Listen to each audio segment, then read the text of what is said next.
Assalamualaikum warahmatullahi wabarakatuh. Salam sejahtera untuk sahabatku semuanya.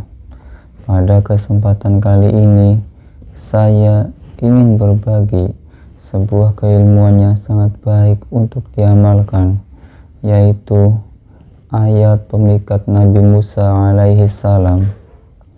Ilmu hikmah itu bersumber dari orang-orang yang mengkaji, mendalami, dan mencari rahasia ayat-ayat suci Al-Quran. Inilah salah satu ayat sakti yang menyimpan karomah pengasihan atau pemikat. Bercerita mengenai ilmu pengasihan, tentu banyak sekali macam serta ragamnya, mulai dari yang bercorak tradisional hingga yang bercorak Islami. Tentu saja masing-masing memiliki keunggulannya tersendiri. Salah satu ilmu pengasihan dengan corak Islami adalah apa yang disebut dengan nama ayat pemikat Nabi Musa alaihi salam. Ilmu ini termasuk ke dalam golongan ilmu pengasihan tingkat tinggi yang daya kekuatannya tidak diragukan lagi.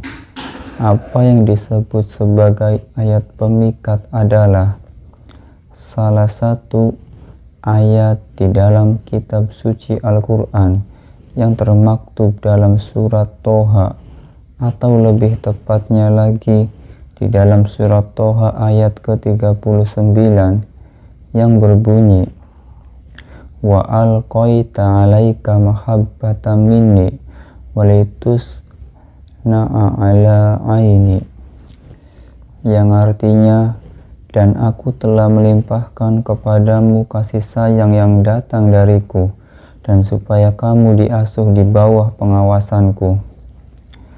Ada suatu sejarah yang melatar belakangi mengapa ayat ke-39 dalam surat Toha tersebut oleh ahli ilmu hikmah dijadikan sebagai amalan atau mantra ilmu pengasihan. Alkisah, pada suatu hari ada seorang ahli nujum datang menghadap ke Raja Fir'aun untuk menafsirkan makna mimpi sang raja.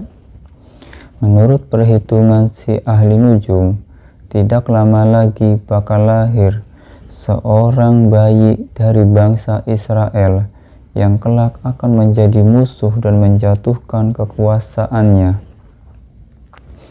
Raja Fir'aun marah mendengar arti tafsir mimpinya itu. Dia pun memberikan perintah agar membunuh setiap bayi laki-laki yang lahir dari kalangan bangsa Israel.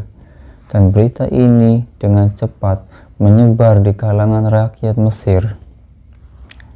Pasangan suami istri Imron dan Yukabad begitu cemas setelah mendengar berita tersebut.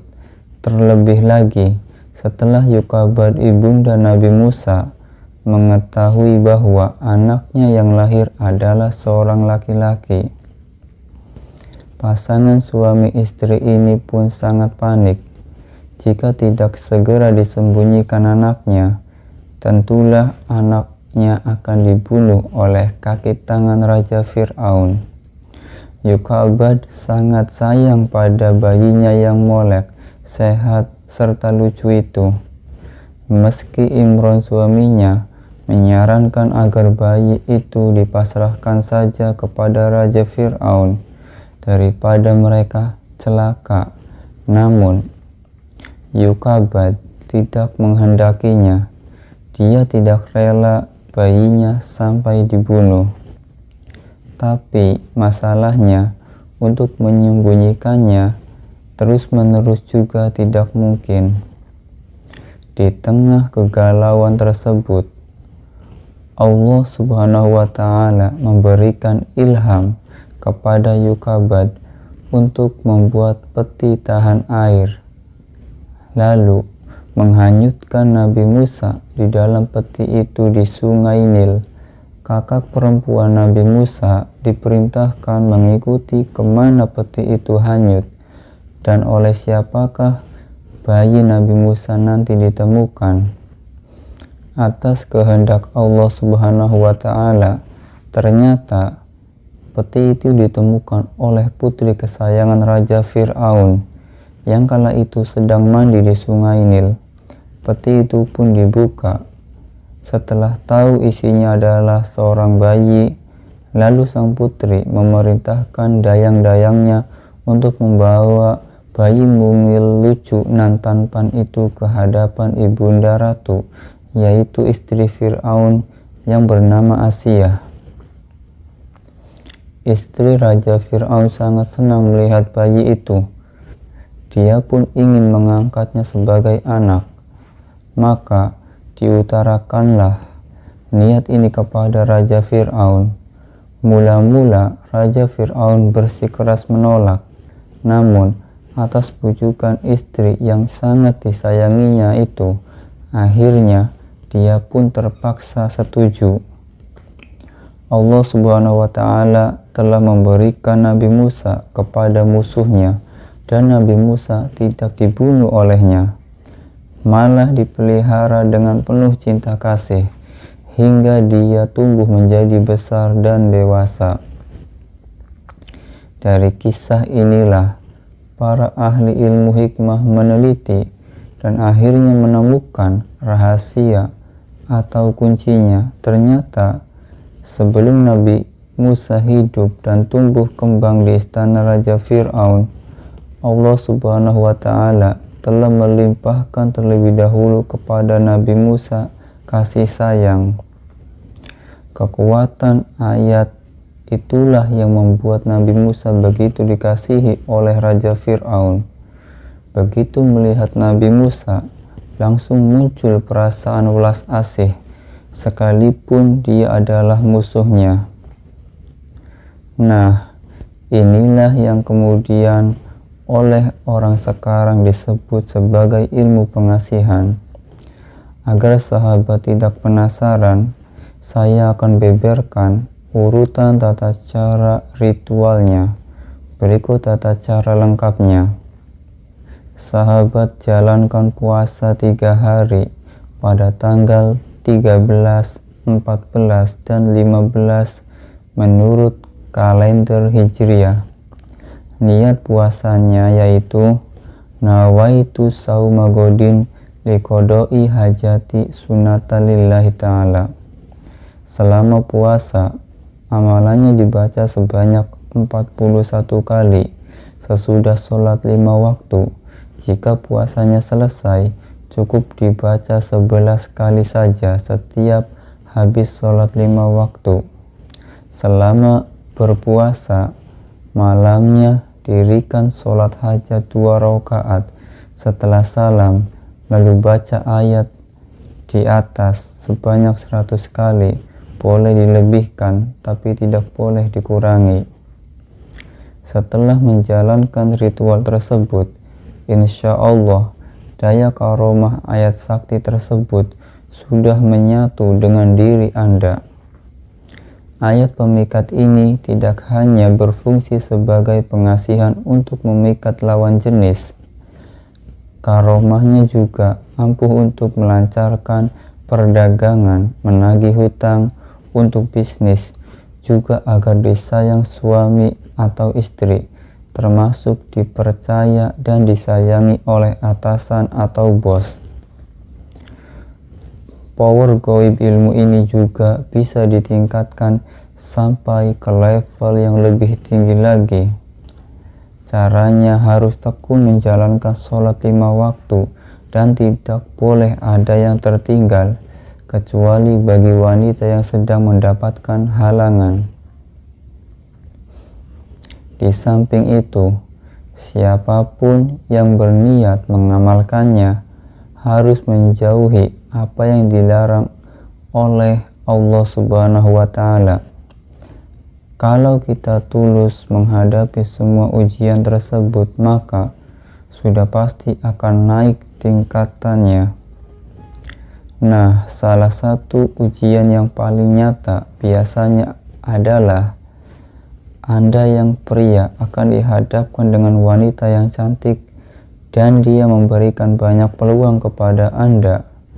Bila Anda lulus dengan tidak melakukan perzinahan, maka power dari ilmu ini akan semakin bertambah kuat dan semakin tinggi tingkatannya. Memang sulit dipungkiri bahwa pada tingkatan tertentu, orang yang sudah memiliki ilmu ini akan timbul daya pesona yang sangat kuat luar biasa, sehingga siapa saja yang memandangnya, khususnya lawan jenis, akan terpesona dan terhipnotis oleh daya tarik yang seperti magnet itu. Pancaran wajah pemilik ilmu ini akan tampak bersinar-sinar, serta akan terlihat lebih manis, cantik atau tampan, dan awet muda. Dan setiap orang yang berjumpa atau berinteraksi dengannya akan merasa sayang dan cinta. Hal ini terjadi ketika sudah mencapai tataran tingkat tinggi. Ilmu hikmah itu bersumber dari orang-orang yang mengkaji, mendalami, dan mencari rahasia ayat-ayat suci Al-Quran. Mereka itulah yang kemudian disebut ahli ilmu hikmah. Ini tidak jauh berbeda dengan orang yang berhasil menemukan rahasia obat untuk penyembuhan yang disebut sebagai dokter atau tabib, atau juga tidak beda jauh dengan orang yang ahli dalam bidang bangunan yang disebut insinyur.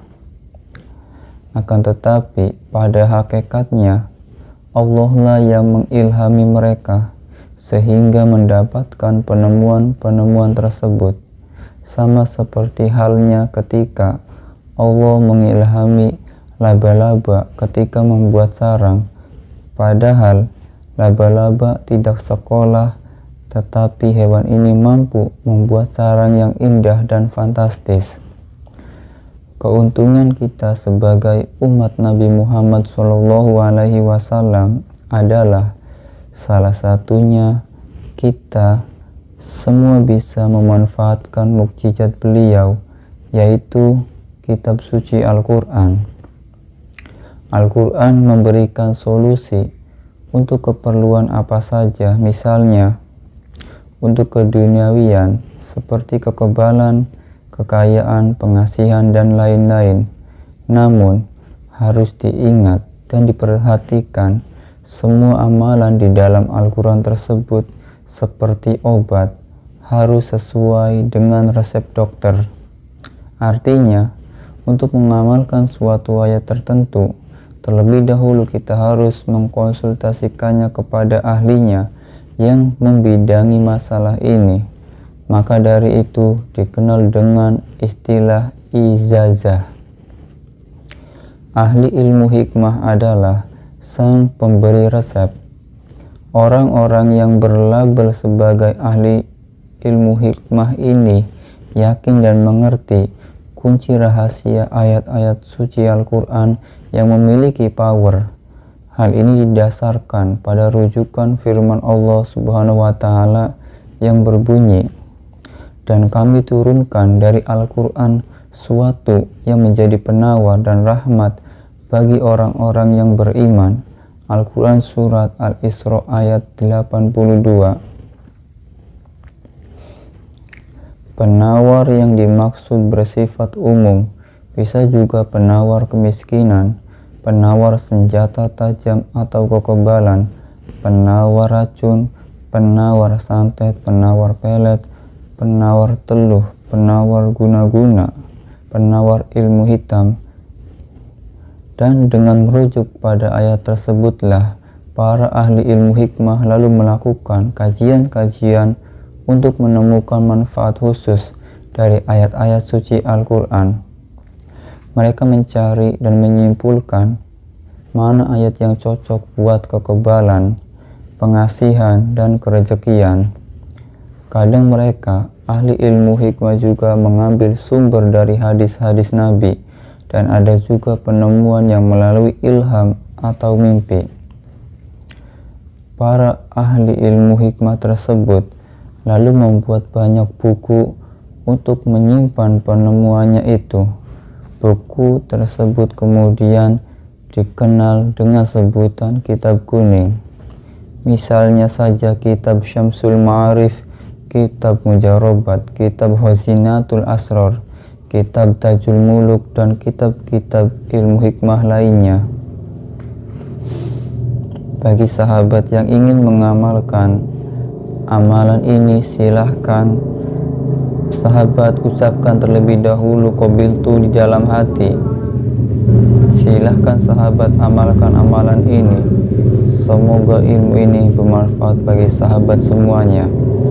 Bagi sahabat yang belum menekan tombol merah subscribe, silahkan tekan tombol merah subscribe-nya terlebih dahulu agar channel saya makin berkembang. Dan silahkan tonton juga video lainnya dari channel YouTube saya ini. Semoga bermanfaat. Terima kasih. Kurang dan lebihnya saya mohon maaf. Wabillahi taufiq wal hidayah. Wassalamualaikum warahmatullahi wabarakatuh.